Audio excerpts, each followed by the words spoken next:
Here's a quick update on being on a cruise ship that has a norovirus outbreak, with a surprise twist thrown in. Okay, stay tuned for the surprise twist in a minute. This will be quick. As far as the norovirus outbreak saga goes, it never amounted to much. I think that hopefully it's because they acted so quickly and put all the precautions in place. There haven't been any further announcements. We haven't heard anything. We haven't gotten any more paper slid under our doors about cases increasing or people being sick. I do know that there, a few days ago, was an ambulance waiting to take someone away. They had made like an overhead announcement that they needed the medical team on one of the decks, but that could have been anything, a fall or anything really. We have I would say the average age on this ship is 75. So it could have been any type of medical emergency, completely unrelated to the norovirus. Okay, now for the twist of events.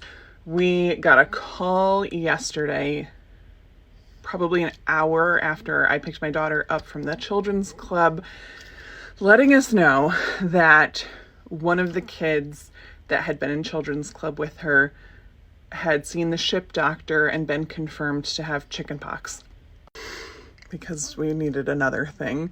And it's like a sucky feeling to deal with. It's not so much like stressing that my daughter's going to have chickenpox or anything like that. But if she were to, or somehow in the transfer of me dropping her off at kids club or something like that, if I came in contact with it, I'm still immunocompromised due to the stem cell transplant, and I can't get my shingles vaccine for like 2-3 more months. And then I can come off the antivirals that I'm taking preventatively to suppress any remainders of the chickenpox virus that's still in my body from when I had chickenpox as a 10-year-old. So it's a little bit adds a little complication to the situation. And I mean, there's an argument to be made, should I be traveling at all? But this could have happened at the school down the street. It could have happened at the park. I'm not in the position right now that I want to not enjoy my good days, especially with not knowing what I have coming up as far as treatment goes, if anything's going to go on there. So I made the decision to travel internationally. Is it a risk? Yes, there will always be risks to be made. But it's just one of those things that's like,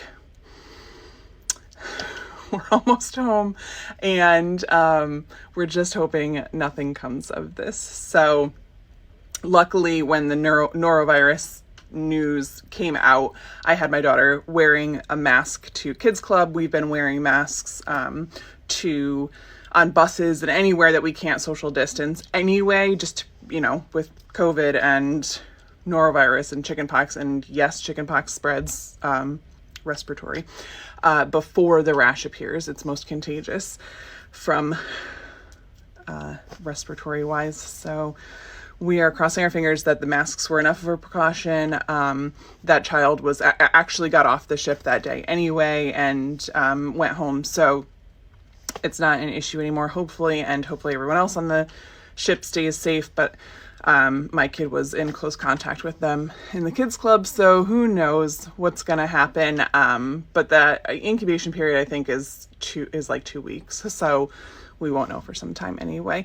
So that's it. Unless something else happens, that's kind of going to be the last update. I think there's really nothing else to tell about the norovirus outbreak. It was handled really well by the staff here. The precautions have stayed in place for the remainder of the cruise. It's a 12-night cruise that happened early on, and they've continued to be extra safe and have instructed any bus drivers that took us on tours that after every stop we had to get back on, we had to do hand sanitizer again. So they've really I think acted in a way that kept this from being worse than it could have been. So especially with an elderly population on the ship, they were super careful and super safe, and can't say more good things about the way that the staff handled it and the way the ship crew handled it. So hopefully that's the last thing we have to say about outbreaks on board this cruise. We have one more day at sea tomorrow, and then we are heading home, and hopefully it's a very quiet, boring vacation recovery.